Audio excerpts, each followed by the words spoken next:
were all kind of centered around John Kelly. It's by Carol E. Lee, Courtney Koob, Kristen Walker, and Stephanie Rule. Pretty much the best MSNBC or NBC News has to offer, which is sad. But anyway, they still do have a good story here.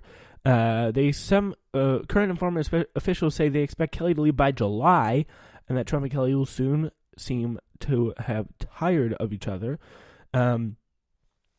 So White House Chief of Staff John Kelly has eroded morale in the West Wing in recent months with comments to aides that include insulting the president's intelligence and casting himself as the savior of the country, according to current former White House officials.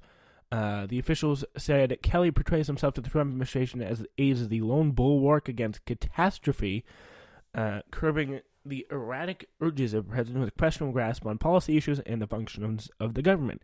He referred to Trump as an idiot multiple times, underscored his points, according to 4 officials who say they've witnessed his comments. So they got 4 officials here. Whoever the New York Times, these are their sources, they really tapped into that because this is a well-sourced article here. So it really just shows you again, it's not very surprising. We all kind of know Trump's an idiot, but it's so much fun to hear him from his White House staff here, which is quite a lot. He said, I spend more, Kelly, in response to the allegation, said, I spend more time with the president than anyone else, and we have an incredibly strong and candid relationship. So are you sleeping with him? Because that's what it would sound like. But you better watch where you go with yourself. You don't want to have an affair with the president. That could be very bad. But yeah, I'm obviously kidding. Yes.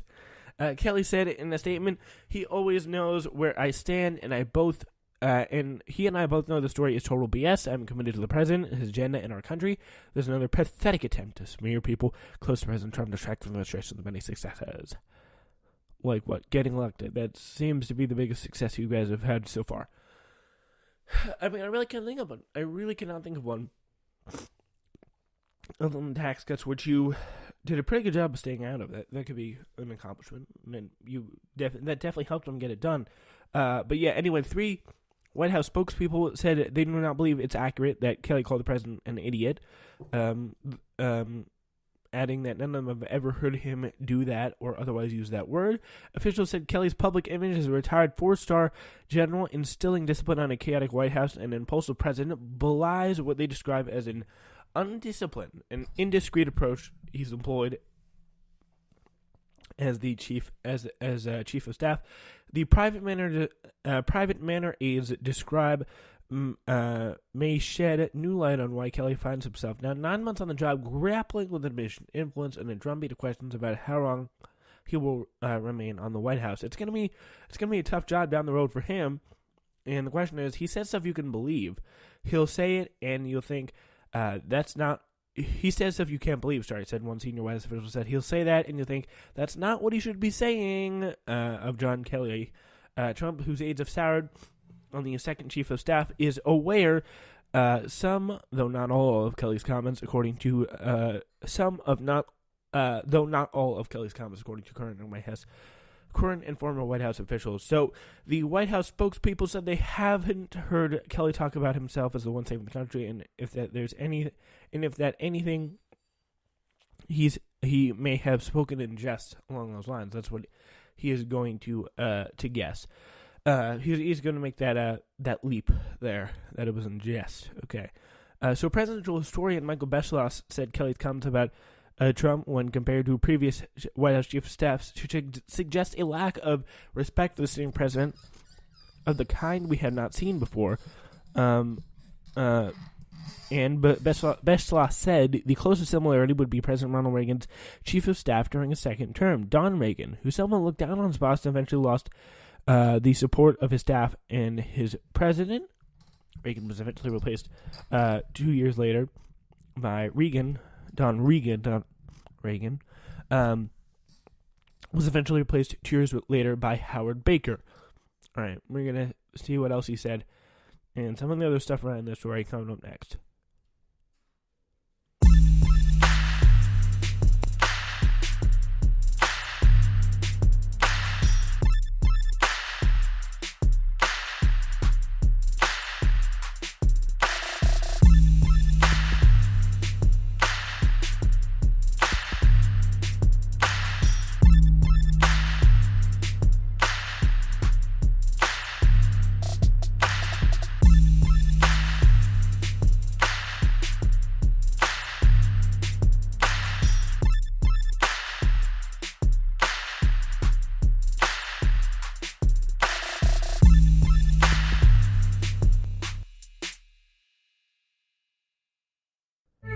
This is the Spencer Walsh Radio Network. Your show will return in just 4 minutes.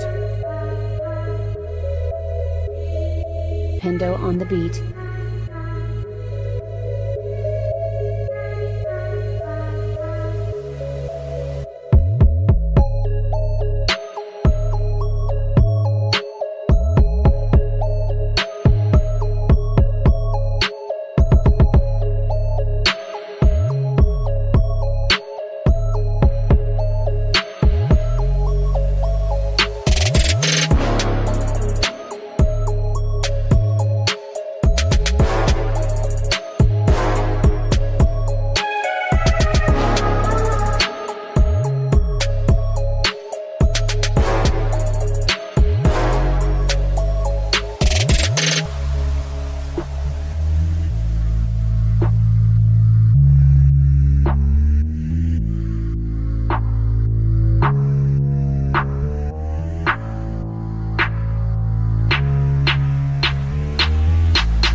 Ladies and gentlemen, welcome back to today's show. We really appreciate you being here. Check out all our new episodes of our shows, especially Global and For the Win. Really appreciate it. If you would check those out, we worked hard on those, put those together, and they were very good episodes, in our opinion. So, you're going to want to go check those out. And thank you so much, ladies and gentlemen. Let's get back to the news. I am aware that I interrupted a story here, so we'll get right back to that. Presidential historian Michael Beschloss said Kelly's comments again about Trump suggested a real big lack of respect. The last time that it became public, one of Trump's top advisors insulted the president behind his back. It did not go over well with the president. It's not a shocker. White House aides have said Trump never really got over Secretary of State Rex Tillerson calling him a moron in front of colleagues, which was first reported by NBC News. They really have the scoop on this kind of stuff. Yeah, so Trump later challenged Tillerson to an IQ test and fired him several months after the remark became public. Current and former, it's kind of the beginning and the end there. It's not hard to. It's like after the president challenges the Secretary of State to an IQ test. Like it just sounds A, so stupid, and B, it's like you're not going to stick around for a while. Anyway, so yeah, current and former White House officials said Kelly has at times made remarks that have rattled female staffers. Oh dear. Trump has told aides multiple times that women are more emotional than men, including at least once in front of the president, for current and former officials said. So yeah, he goes, yeah, women are more emotional than men. They're emotional people, and I like to have them around. It's a lot of fun. Yeah. So yeah, it just seems like A, something John Kelly would absolutely say, and B, something Trump would absolutely be like, that's right, oh, trust me, I know.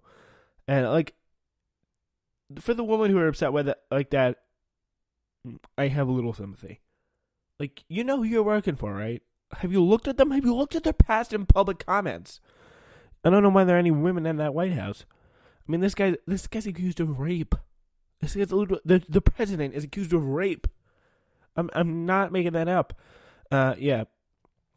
Anyway, during a firestorm in February over the accusations of domestic abuse against then White House Staff Secretary Rob Porter, Kelly wondered about how much Porter would have to endure before his honor could be restored, according to 3 officials who were present for the comments. He also questioned why Porter's ex-wives wouldn't move on based on the information he said he had about his marriages, the official said. So he's like, oh, why don't they just move on? He did abuse him, but, I mean, honestly, just get over it already. Come on. I don't not get it. Yeah, some current and former White House officials say they will not expect Kelly. They expect Kelly to leave by July, which is a 1 year mark, but others say it's anyone's guess. What's clear is both Trump and Kelly seem to have pretty much both tired of each other. Kelly appears to be less engaged, which may be to the president's detriment. He's just kind of given up. Kelly has maintained two close allies on the West Wing, counselor to the president, Kellyanne Conway, and counsel Don McGahn, White House counsel. Current and former officials have said. The White House spokespeople can see that Trump feels frustrated at times with Kelly, particularly when he wants or feels Kelly is not giving him all the information he needs and wants. They say Kelly and Trump have an open, candid relationship. The spokespeople disputed the staff has lost confidence in Kelly, saying he's the chief of staff, so whenever he issues an order, his aides comply, and for the most part, the staff still respects and generally likes Kelly. So that's what the spokespeople said. So for the most part, there's some of those staffers you just cannot trust. Like, why would you say that for all staffers like and respect Kelly? That should be pretty much your response. So Kelly entered the White House with a mandate to instill order on the West Wing, where aides regularly had unfettered access to the president. He adopted some key changes, such as shrinking number of people in meetings and limiting access to the Oval Office, but he has pushed back against the president on some foreign policy and military issues, current and former White House officials have said. In one heated exchange between two men before February's Winter Olympics in South Korea, Kelly strongly and successfully dissuaded Trump from ordering the withdrawal of all U.S. troops in the Grand Peninsula, according to two officials, which is quite surprising, and something that is surprising because it's something Trump wanted to do. I mean, I personally would have been quite all right with that decision. Get our troops home, in a place we don't really need them, in a place that we're supposed to have peace pretty darn soon. So the strong implication being, if I weren't here, we would have entered World War III, or the president would have been impeached. One former senior White House official said of John Kelly's comments. So Kelly has made similar comments to lawmakers, at times making fun of what he sees as Trump's lack of knowledge about policy and government. Current and former officials said he's been particularly cutting when it comes to immigration issues, which he's considered one of his policy strong suits personally, having served as the Homeland Security Secretary and head of the combatant command for U.S. military operations in Central and South America, the official said. Kelly has had a series of meetings in his office with White House officials during negotiations and lawmakers for funding, negotiations with lawmakers on funding for the president's border wall and a resolution on a program known as DACA. He often used the settings to express concern Trump would agree to a deal that's not hardline enough on immigration, and criticized the president's knowledge of issues to underscore the point. He doesn't even understand what DACA is. He's an idiot. We've got to save him from himself. Well, John Kelly couldn't have put it any better myself. All right. So, yeah, pretty much nailed that one. Here we got two big stories here today. So the question is, should we continue or should we do more news? How about, I think you guys get the idea here of this story. The bipartisan deal fell apart. And he told his aides in the office, if it wasn't for me, the president was going to agree to some hasty deal. I'm the best. The president he also said the president doesn't know the full impact of DACA. So, if he really digs into the president, he could find reason to fire John Kelly tomorrow. Like, he thinks he's an idiot. And by the way, pretty much, I'm going to guess, pretty much everything he says about him is true. He doesn't really understand what DACA is. I would not be surprised at all if that were the case. And he's just not the smartest person, especially when it comes to policy issues. So there is that, and it's quite apparent. All right, so now we move to Washington.